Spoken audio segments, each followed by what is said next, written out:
برادران اسلام، ہارون رشید ایک بادشاہ ہے، ایک وقت کا بہت بڑا بادشاہ ہے۔ اللہ نے اس کی اولاد کو نیک پیدا کیا۔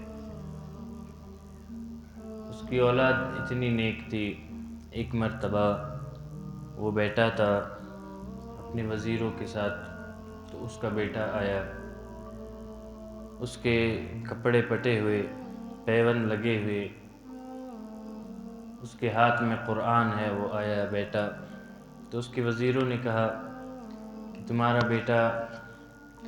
بیٹے نے تمہیں ذلیل کر دیا، رسوا کر دیا ہے، اس کے کپڑے پیون لگے ہوئے ہیں اور یہ غربت میں وقت گزارتا ہے اور اس کے پاس اور کوئی کام نہیں ہے، یہ صرف قرآن کی تلاوت کرتا ہے۔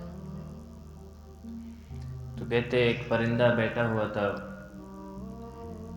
اس نے ان کے سامنے دعا کی کہ اللہ تیرے حکم سے تو اس پرندے کو حکم دے کہ یہ میرے کندھے پر آ کر بیٹھے۔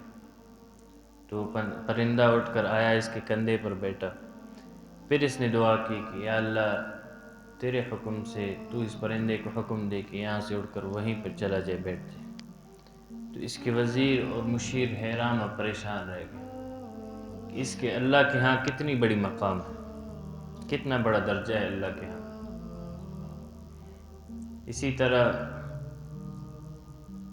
عامر بصری رحمۃ اللہ علیہ ایک بزرگ گزرے ہیں، وہ کہتے ہیں میں اپنے گھر کے کام کے لیے مزدور لینے گیا، میں نے وہاں پر اس جوان کو دیکھا، اس سے میں نے بات کی کہ میرا گھر کا کام ہے اس طرح۔ اس نے کہا کہ میں عام لوگ اگر 3 دینار لیتے ہیں تو میں 2 لوں گا، اگر عام لوگ 2 لیتے ہیں میں 1 لوں گا۔ میری دوسری شرط یہ ہے کہ جب نماز کا وقت ہوگا تو میں اپنا نماز پابندی کے ساتھ پڑھوں گا، اس وقت کوئی کام نہیں کروں۔ اس نے کہا ٹھیک ہے، منظور ہے۔ وہ اس کو اپنے گھر لے گئے۔ کہتے ہیں پورا دن گزر گیا، جب میں نے دیکھا کہ ایک مزدور 10 مزدوروں کا اور 10 مستریوں کا کام اس نے اکیلا کیا تھا۔ یہ ایک اکیلا بندہ 10 لوگوں کا کام اس نے اکیلا کیا تھا۔ ہمارے ہاں بھی مزدور ہیں، اگر ان کے آنے کا وقت ہے 8 بجے، وہ 9 بجے آتے ہیں، اور چھٹی کرنے کا وقت ہے 5 بجے، وہ 4 بجے چھٹی کرتے ہیں۔ تو کہتے ہیں کہ اگلے ہفتے جب میں دوسری مرتبہ اگلے دن گیا تو وہاں پر دیکھا وہ نہیں تھا۔ لوگوں نے کہا کہ وہ ہفتے میں 1 مرتبہ کام کرتا ہے۔ تو اگلے ہفتے میں پھر گیا اس کو لینے، وہ وہیں پر بیٹھا تھا۔ اس نے پھر وہی 2 شرطیں رکھی کہ میں 2 دینار لوں گا اور میں اپنے نماز کو اپنے وقت پر پڑھوں۔ کہا ٹھیک ہے۔ جبکہ انہوں نے کہا کہ میں اس کو چپکے ہوئے دیکھ رہا تھا، یہ کس طرح کام کرتا ہے۔ اللہ تعالیٰ انسان جب اللہ کو راضی کرتا ہے تو اللہ اس کے وقت میں بھی برکت ڈالتا ہے۔ تو کہتے ہیں میں اس کو دیکھتا، اگر وہ کوئی بلاک اٹھاتا یا وہ مسالہ جو بنایا تھا گارا وہ اٹھاتا، تو وہ جب ہاتھ یوں کرتا وہ خود بخود آ جاتا۔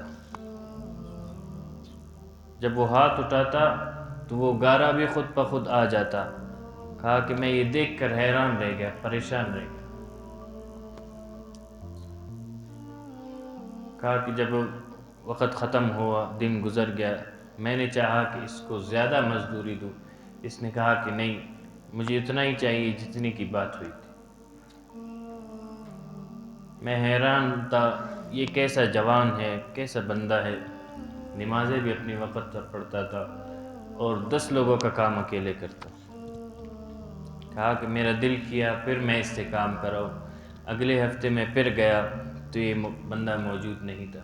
لوگوں نے کہا کہ وہ بیمار ہو گئے، فلاں جگہ میں اس کی جھونپڑی ہے، وہاں جاؤ۔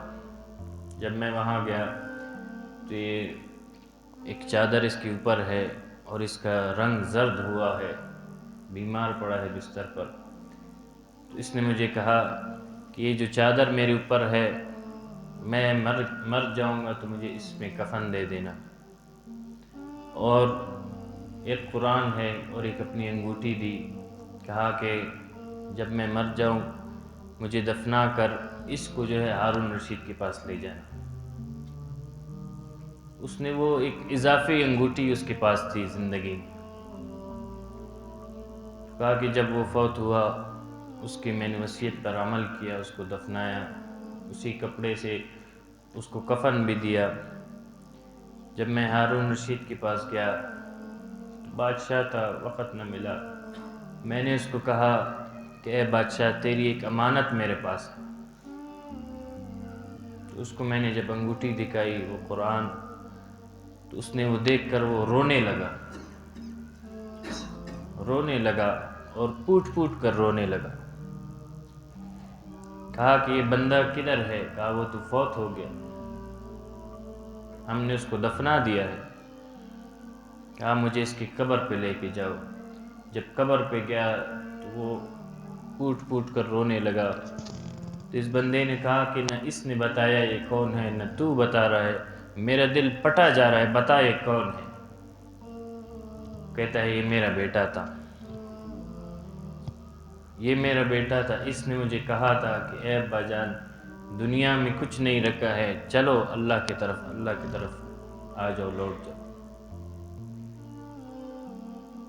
تو اس واقعے میں، اس قصے میں ہمیں بہت بڑا ایک سبق ملتا ہے کہ اس دنیا میں، اس دنیا کی بادشاہت میں، اس دنیا کی دولت میں، اس دنیا کی عزت میں کچھ بھی نہیں رکھا۔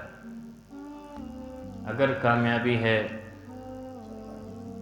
کامیابی ہے تو اللہ تعالیٰ کو راضی کرنے میں، اگر جنت ہے تو اللہ تعالیٰ کو راضی کرنے میں۔